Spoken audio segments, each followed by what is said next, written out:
Kaawaan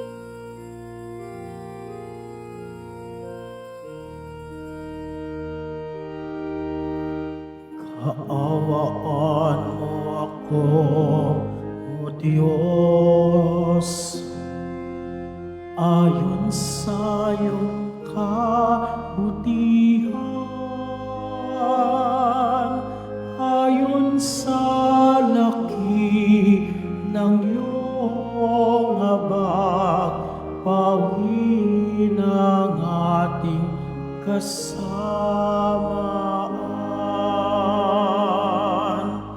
Hugasan ako sa aking pagkakasala at linisin sa aking kasalanan.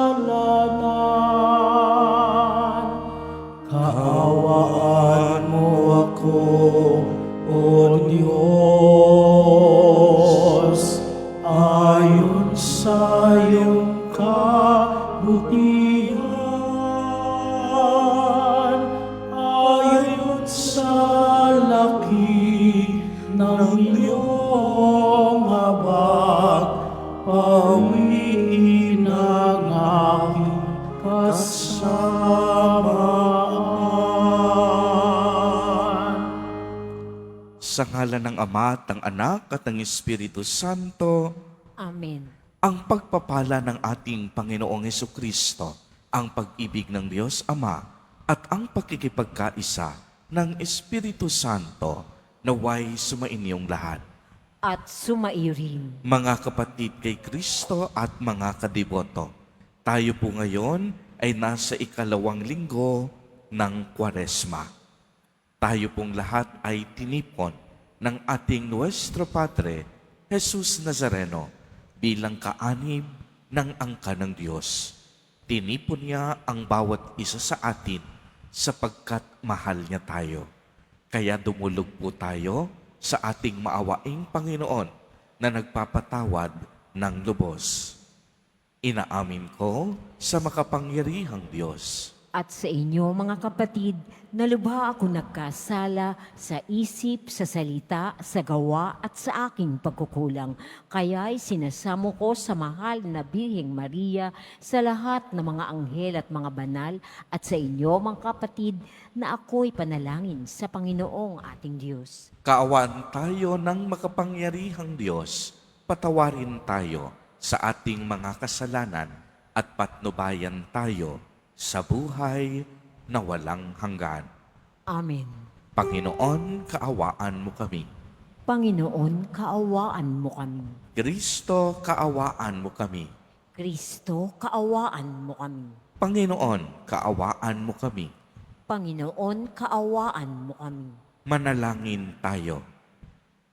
Ama naming makapangyarihan, iniutos mong pakinggan namin ang minamahal mong anak na iyong kinalulugdan. Kami naway mapakinabang sa iyong salita upang sa pagdadalisay nito sa aming kalooban, kami ay lumigaya sa pagkakita sa iyong liwanag sa pamamagitan ni Hesukristo, kasama ng Espiritu Santo, magpa sa walang hanggan.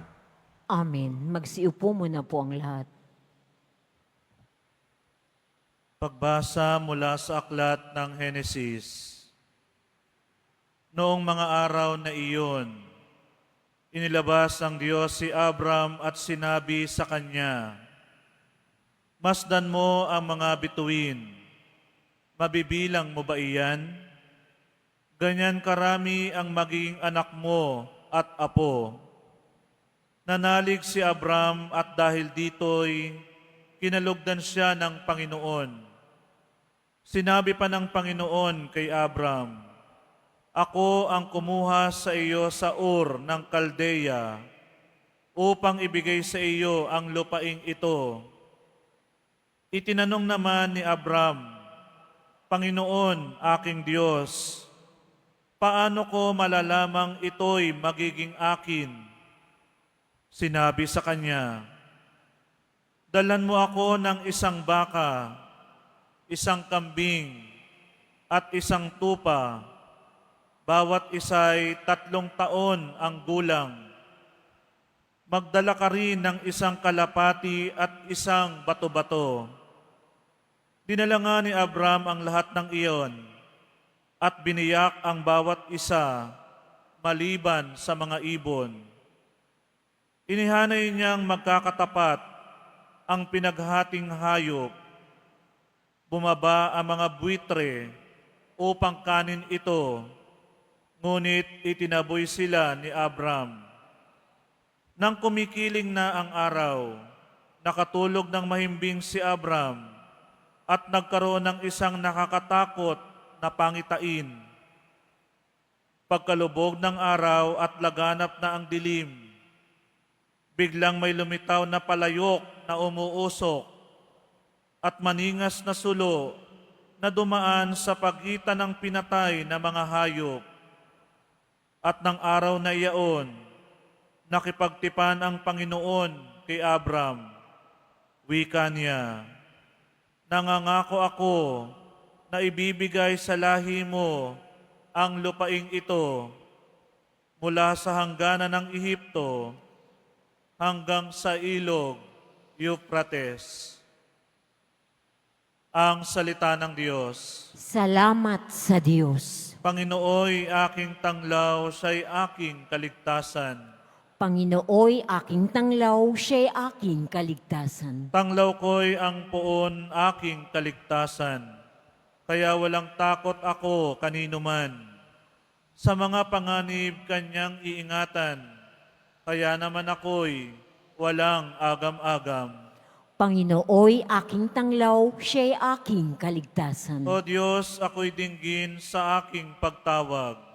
Lingapin mo ako sa aking mahabag. Ang paanyaya mo'y lumapit sa akin. Huwag kang magkukublit, kita'y hahanapin.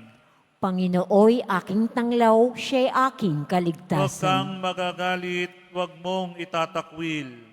Akong katulong mo at iyong alipin. Tagapagligtas ko, huwag akong lisanin. Panginooy aking tanglaw, siya'y aking kaligtasan. Ako'y nananalig na bago mamatay. Masasaksihan ko ang iyong kabutihan na igagawad mo sa mga hinirang. Sa Panginoong Diyos tayo'y magtiwala. Ating patatagin ang paniniwala. Tayo ay umasa sa kanyang kalinga. Panginooy aking tanglaw, siya'y aking kaligtasan.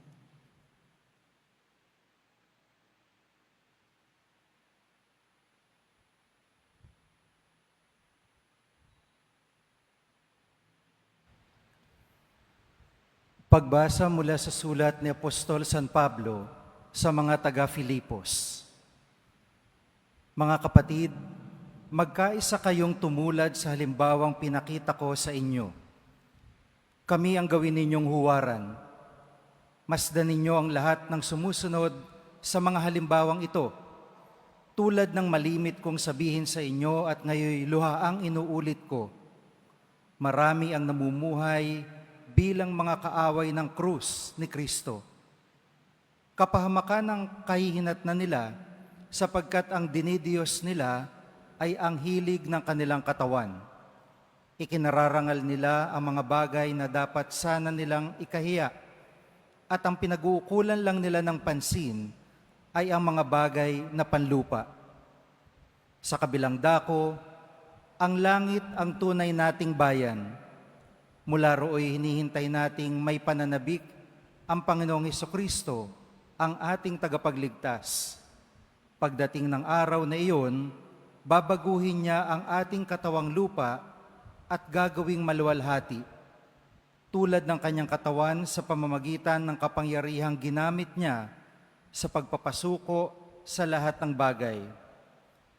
Kaya nga minamahal ko mga kapatid, aking kagalakan at karangalan na lagi kong kinasasabikang makita uli. Magpakatatag kayo sa inyong pamumuhay na nakaugnay sa Panginoon. Ang salita ng Diyos. Salamat sa Diyos. Magsitayo lahat.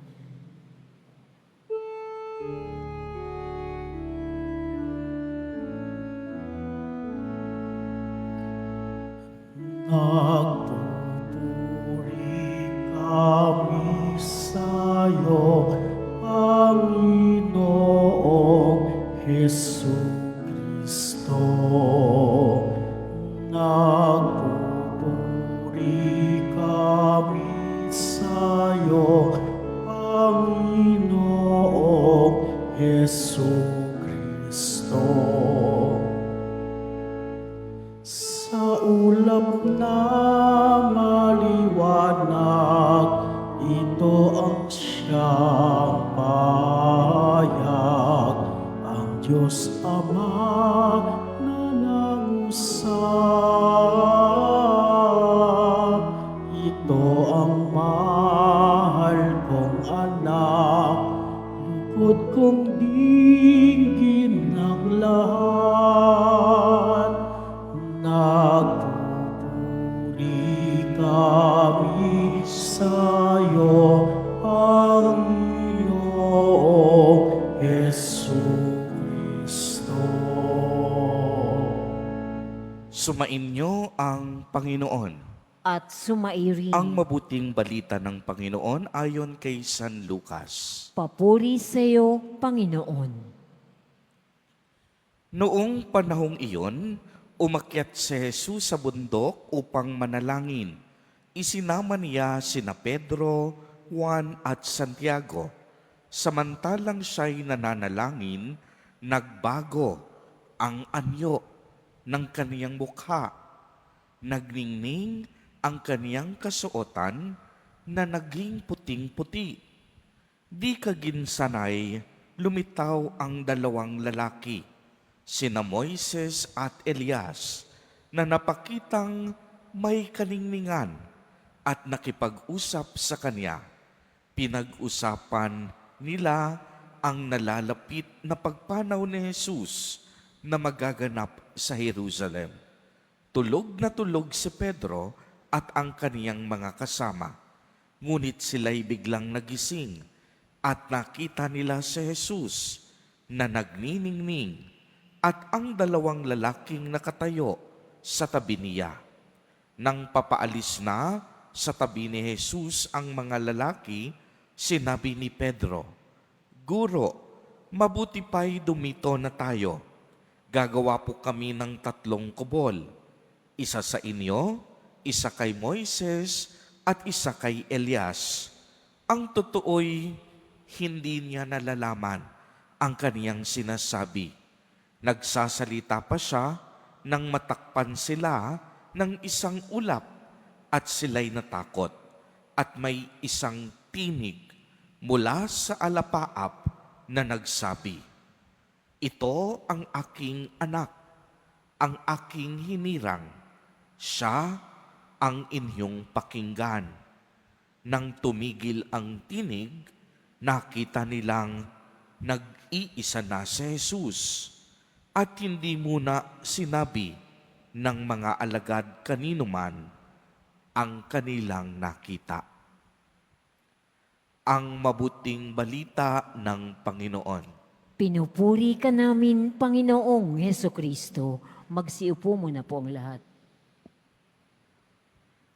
Ang ebanghelyo po natin sa araw na ito ay tungkol sa maluwalhating salaysay ng pagbabagong anyo ng ating Panginoong Hesukristo.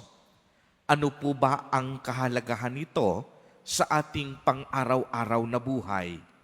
Una, maganda pong mapalalim natin ang salitang transfiguration. Ang salitang transfiguration ay nanggaling sa wikang Latin, transfigurare, na ang ibig sabihin, lumambas pa sa orihinal na anyo. At ito po ang naganap sa ating ebanghelyo sa araw na ito. Ipinakita ni Jesus Nazareno ang kaniyang tunay na anyo. Maliwanag pong narinig natin kung paanong nagliwanag ang damit ni Jesus na parang busilak na puti at nagningning ang kaniyang mukha na parang sikat ng araw.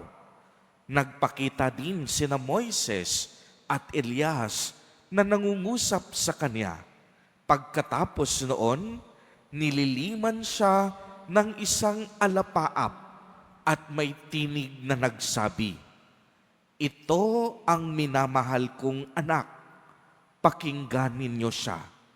Pagdaka, tumingin ang mga alagad sa paligid nila at nakitang wala ng ibang kasama maliban kay Jesus Nazareno.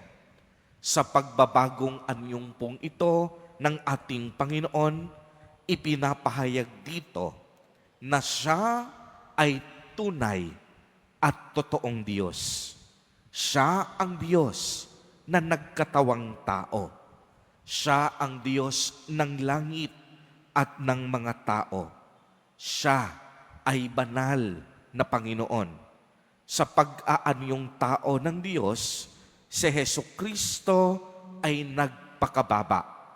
Ito ang dahilan kung bakit siya kailangang manalangin sa Ama, sapagkat ang kaniyang paglilingkod sa lupa ay nakasalalay sa kaniyang kaugnayan sa Diyos Ama at sa Diyos Espiritu Santo. Uulitin ko po, maaaring tanungin ninyo kung si Jesus Nazareno ay totoong Diyos at totoong tao, bakit pa niya kailangang manalangin sa kaniyang Ama? Simple ang kadahilanan upang ipakita ang pakikipag-ugnayan ng Diyos Ama, Diyos Anak, at Diyos Espiritu Santo. At ito rin ang dahilan kung bakit tayo nananalangin, sapagkat tayo ay nakikipag-ugnayan sa ating Diyos Ama. Tayong lahat sa bisa ng ating binyag ay naging anak ng Diyos. At ang ating panalangin ang siyang nag-uugnay sa atin sa Diyos Ama.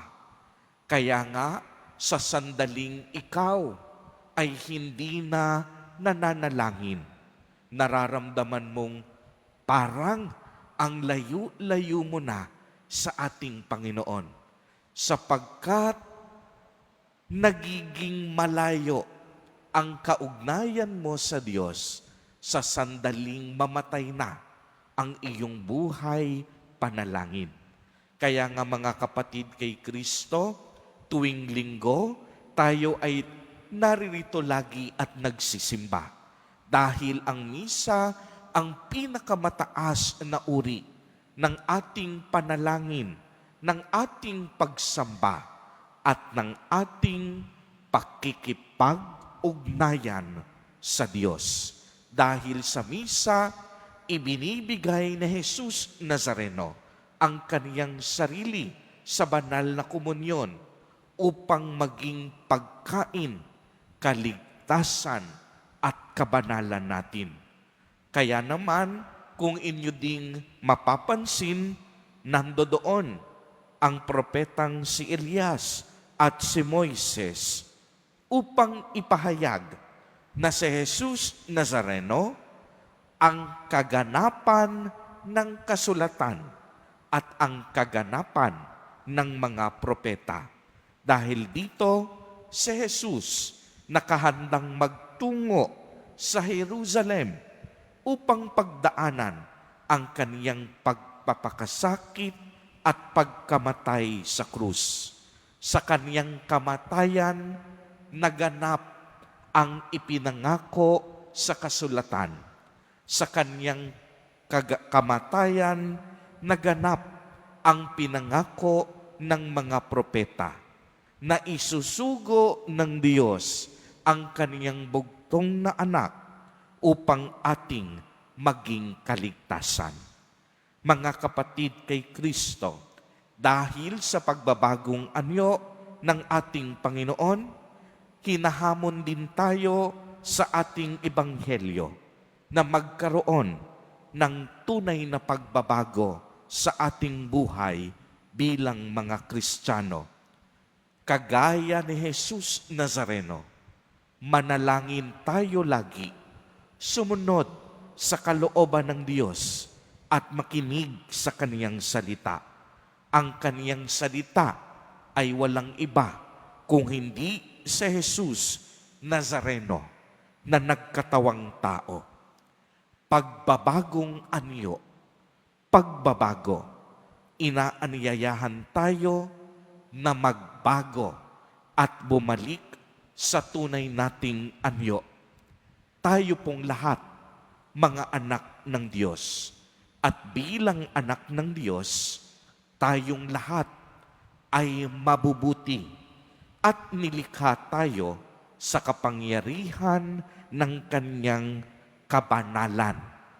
Kaya't ngayong panahon ng Kwaresma, kung talagang mahal natin si Jesus Nazareno, huwag tayong matakot magbago upang maging mabuti at maging banal. Magdingning din sana tayo sa pamamagitan ng ating mabuting gawain at pagmamahal sa Diyos at sa kapwa. Amen. Tumayo po ang lahat at ating ipahayag ang ating pananampalataya. Sumasampalataya ako Sa Diyos amang makapangyarihan sa lahat, na may gawa ng langit at lupa, sumasampalataya ako kay Jesucristo, iisang anak ng Diyos, Panginoon nating lahat. Nagkatawang tao siya, lalang ng Espiritu Santo, ipinanganak ni Santa Mariang Birhen, pinagpakasakit ni Poncio Pilato, ipinako sa krus, namatay, inilibing, nanawag sa kinaroroonan ng mga yumao.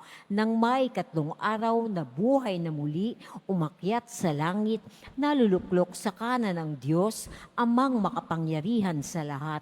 Doon magmumulang paririto at hukom sa nangabubuhay at nangamatay na tao. Sumasampalataya naman ako sa Diyos Espiritu Santo, sa banal na simbahang katolika, sa kasamahan ng mga banal, sa kapatawaran ng mga kasalanan, sa pagkabuhay na muli na nangamatay na tao, at sa buhay na walang hanggan. Amen. Ipinakita mo, Ama, ang kaluwalhatian ng iyong anak na si Jesus sa pagbabagong anyo. Panibaguhin mo rin ang aming buhay sa lahat ng bahagi nito.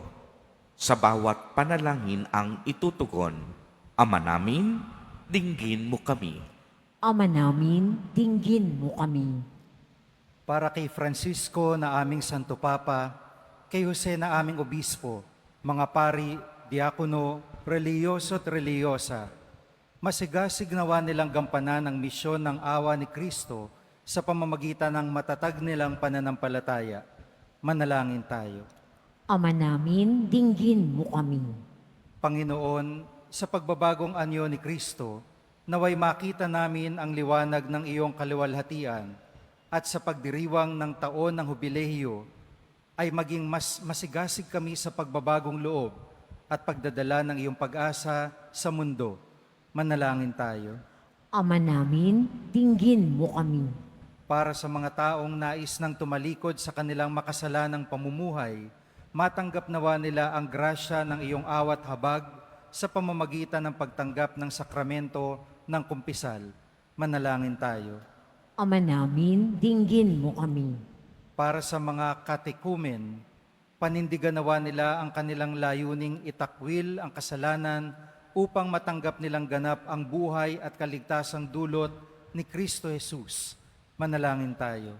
Ama namin, dinggin mo kami. Para sa mga yumao, sa pamamagitan ng kanilang pananampalataya sa iyo, Panginoon, makasapit nawa sila sa buhay na ipinangako mo sa kanila nung sila'y binyagan. Manalangin tayo. Ama namin, dinggin mo kami. Sa ilang sandali ng katahimikan, ating ipanalangin ang iba pang mga pangangailangan ng ating pamayanan, gayon din ang mga intensyon na inialay sa ating misa sa araw na ito, at isama rin natin ang ating mga pansariling kahilingan. Manalangin tayo. Ama namin, dinggin mo kami. Isama din po natin sa ating mga panalangin ang mga kapatid at kadiboto natin na nagdiriwang ng kanilang kaarawan sa araw na ito. Ang mga mag-asawang nagdiriwang ng anibersaryo ng kanilang mga kasal. Ang mga kaibigan at kamag-anak natin na may sakit at may malubhang karamdaman, lalo na ang lubusang pagaling ng ating Santo Papa Francisco. Gayon din ang mga pamilyang nagugutom at walang makain. Naway ingatan, patnubayan at basbasan silang lagi ni Jesus Nazareno. Manalangin tayo. Ama namin, dinggin mo kami. Diyos naming Ama, ipagkaloob mo ang aming mga kahilingan sa pamamagitan ng iyong banal na salita. Ganap nawa kaming makapaghanda habang kami nananabik na ipagdiwang ang misteryo ng iyong muling pagkabuhay sa pamamagitan ni Jesucristo na aming Panginoon. Amen. Magsiupo muna po ang lahat.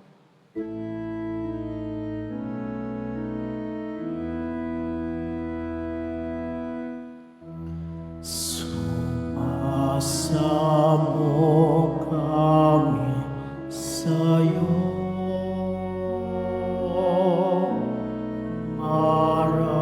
Marapatin yaring alay.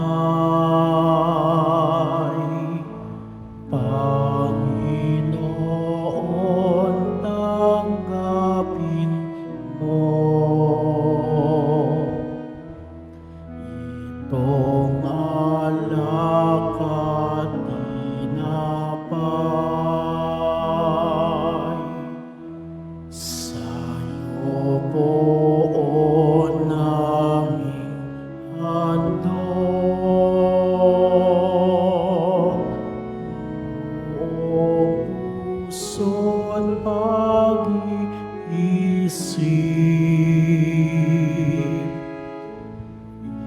ilayo mo sa panganib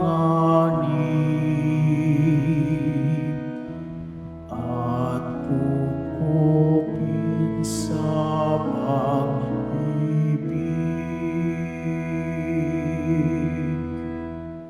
Magsitayo na po ang lahat. Manalangin kayo mga kapatid upang ang paghahain natin ay kalugdan ng Diyos amang makapangyarihan. Tanggapin nawa ng Panginoon itong paghahain sa iyong mga kamay sa kapurihan niya at karangalan sa ating kapakinabangan at sa buong sambayanan niyang banal. Ama naming lumikha, ang paghahaing ito ay magdulot nawa ng kapatawaran ng aming mga kasalanan at magpabanal sa aming buong katauhan para sa pagdiriwang ng Pasko ng Pagkabuhay sa pamamagitan ni Jesucristo kasama ng Espiritu Santo magpasawalang hanggan. Amen. Sumainyo ang Panginoon. At sumairin. Itaas sa Diyos ang inyong puso at diwa.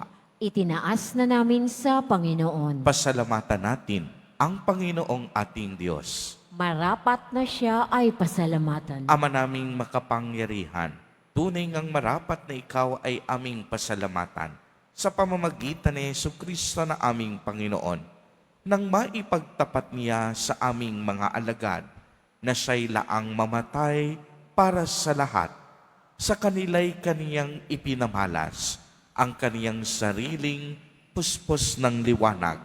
Ang iyong mga utos at mga propeta ay pawang mga tagapagpatunay niya sa pagkakatalagang para sa kapwa'y magdusa upang akayin ang lahat sa pagkabuhay na maligaya.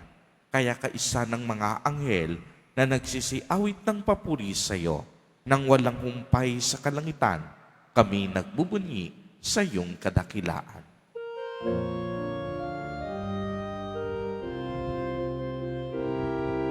Santo, Santo, Santo, Panginoong Diyos ng mga hukbo,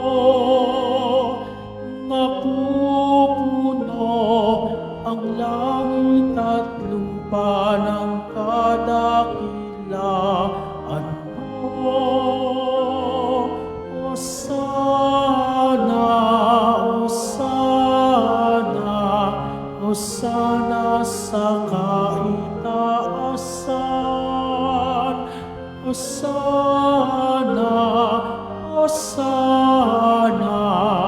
Hosana sa kaitaasan, pinagpala ang naparirito sa ngalan ng Panginoon. Hosana, Hosana, Hosana sa kaitaasan. Hosana, Hosana, Hosana sa kaitaasan. Magsilhod po ang lahat.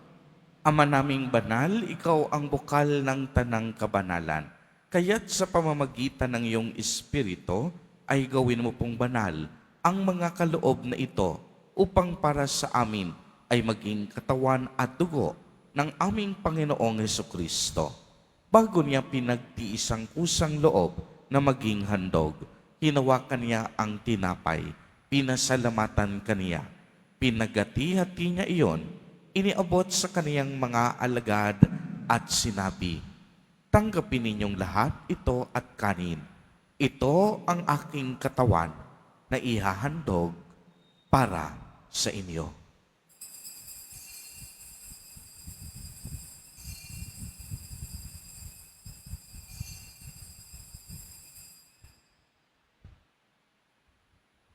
Gayon din naman noong matapos ang hapunan, hinawakan niya ang kalis. Muli kanyang pinasalamatan. Iniabot niya ang kalis sa kaniyang mga alagad at sinabi, "Tanggapin ninyong lahat ito at inumin. Ito ang kalis ng aking dugo, ng bago at walang hanggang tipan.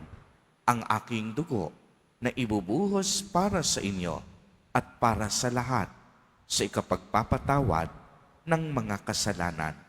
Gawin ninyo ito sa pag-alaala sa akin."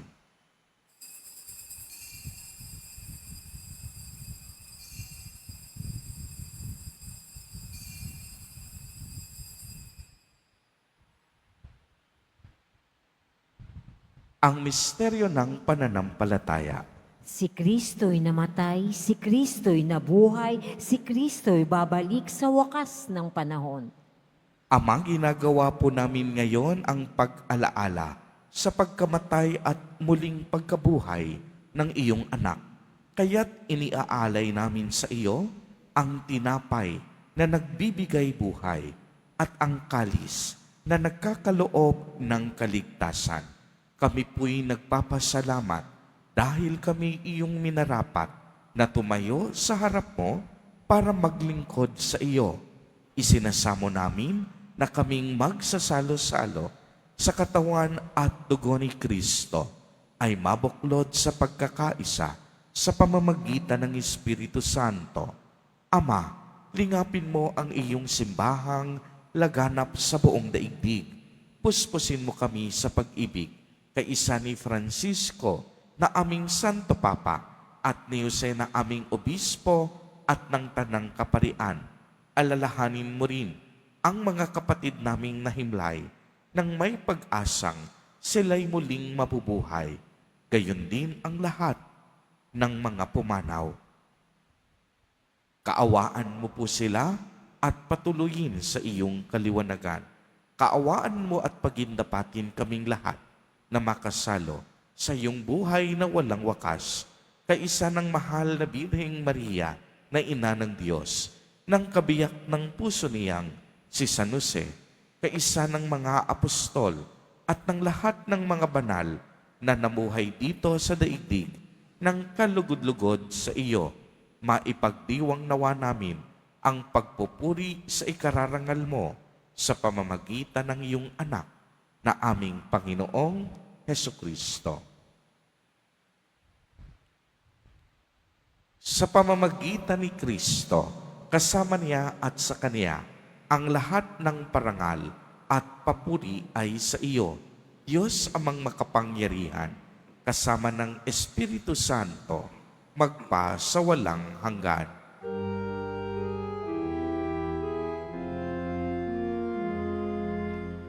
Amen.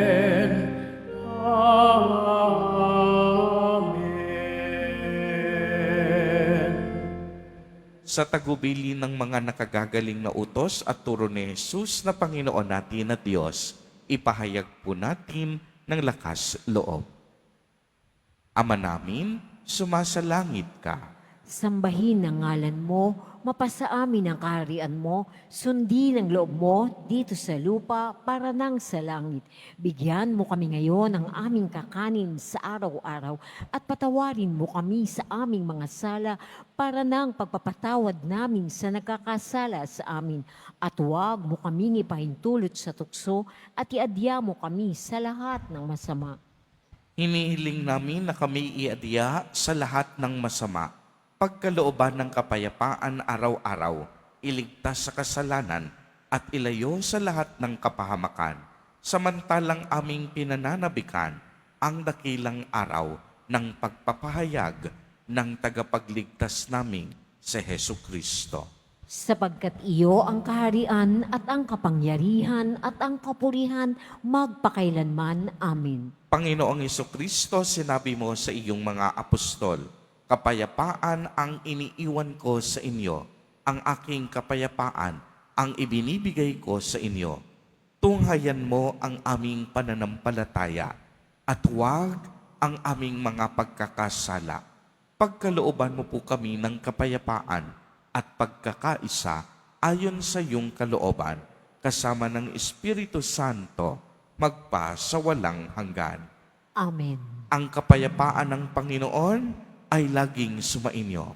At sumaiyo rin. Magbigayan po tayo ng kapayapaan sa isa't isa.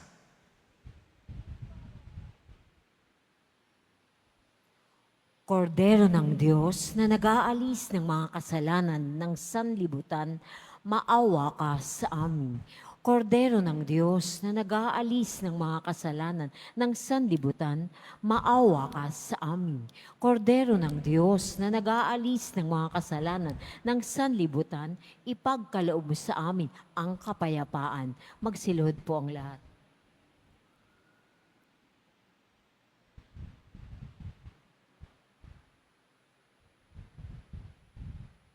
Ito ang kordero ng Diyos. Ito ang nag-aalis ng mga kasalanan ng sanlibutan. Mapalad ang mga inaanyayahan sa kaniyang piging.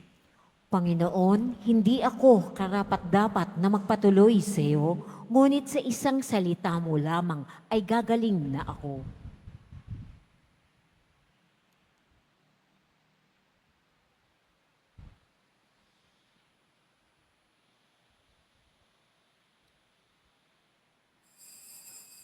Para sa lahat ng tatanggap ng banal na komunyon, sasagot po tayo ng Amen pagkasabi ng pari o lay minister ng katawan ni Kristo at isubo agad sa bibig bago umalis sa harapan ng pari o lay minister. Sumunod po tayo.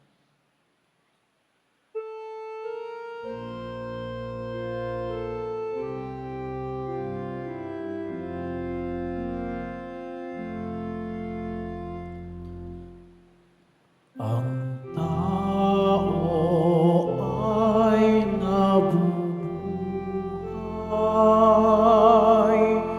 hindi lamang sa tinapay, kundi sa salitang mahal mula sa bibig na banal ng Ama nating may kapal. Ito ang anak kong mahal na aking kinalulugdan ng buo kong kalooban. Siya ay inyong pakinggan at sundin sa pangangaral. Ang tao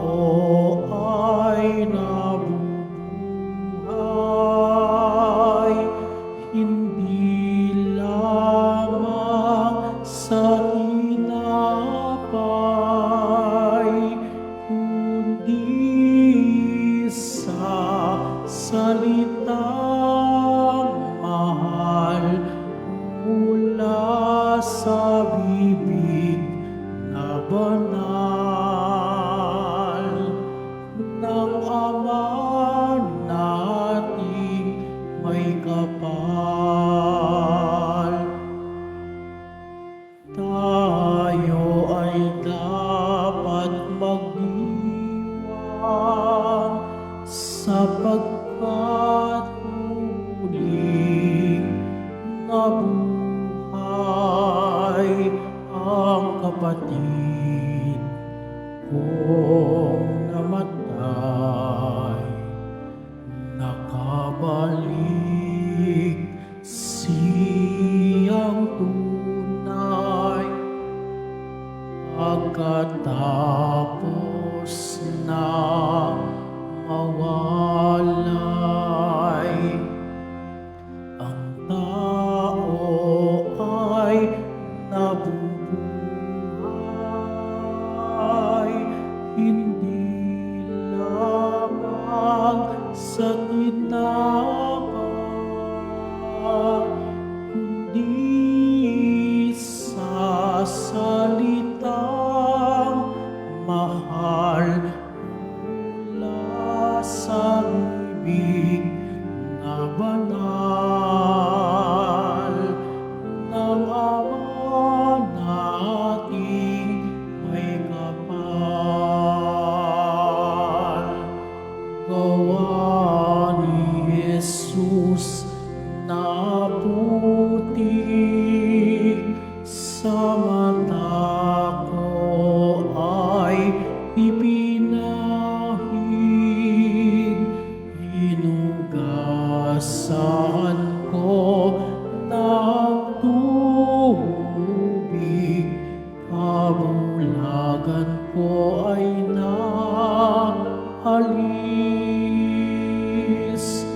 Sa Diyos ako ay nananalig.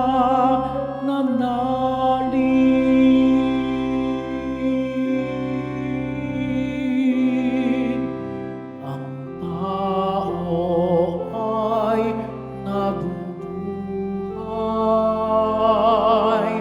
hindi lamang sa tinapay,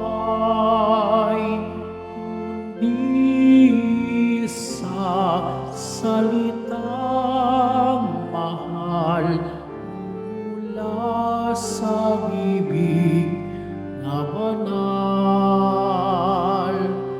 ng Ama nating may kapal.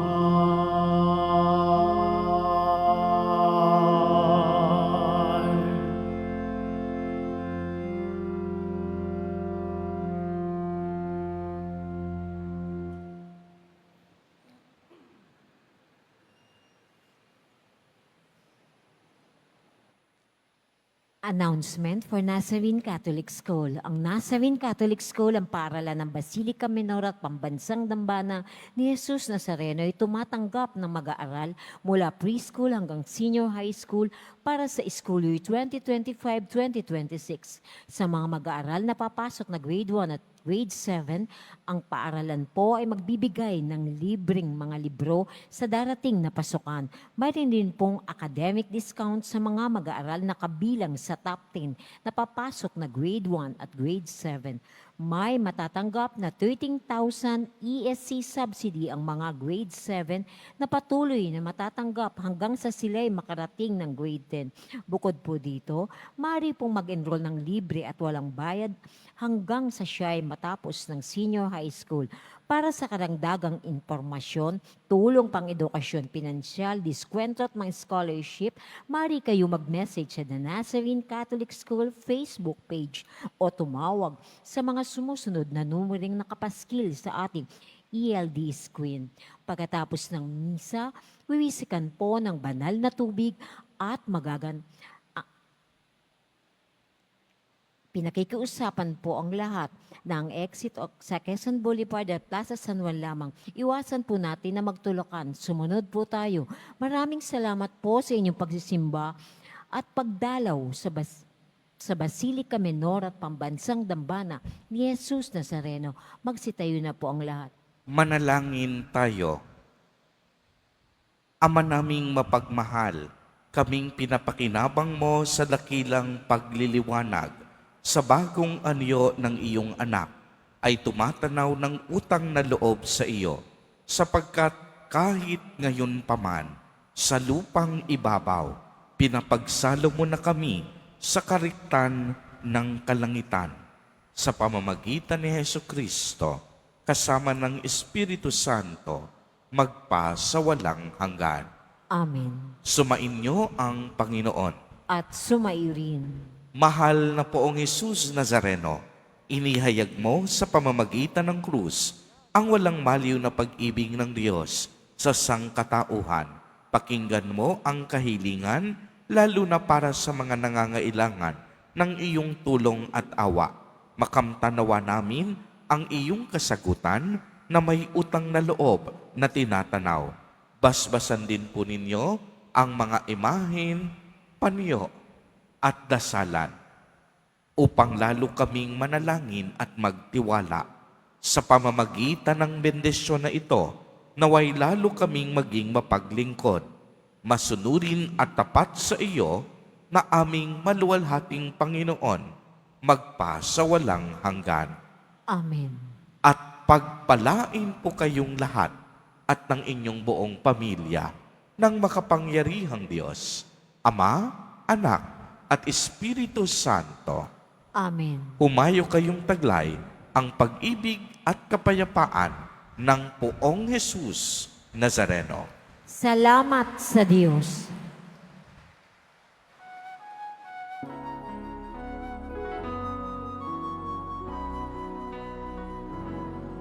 Nuestro Padre Jesus Nazareno, sinasamba ka namin, pinipintuko ka namin, aral mo ang aming buhay at kaligtasan. Padre Jesus Nazareno, iligtas mo kami sa kasalanan. Ang krus mo kinamatayan ay sagisag ng aming kaligtasan. Nuestro Padre Jesus Nazareno, dinarangal ka namin.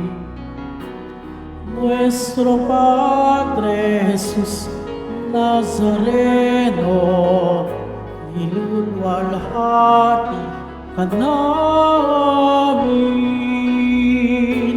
Nuestro Padre Jesus Nazareno, dinarangal ka namin. Nuestro Padre Jesus Nazareno, nilulwalhati ka namin.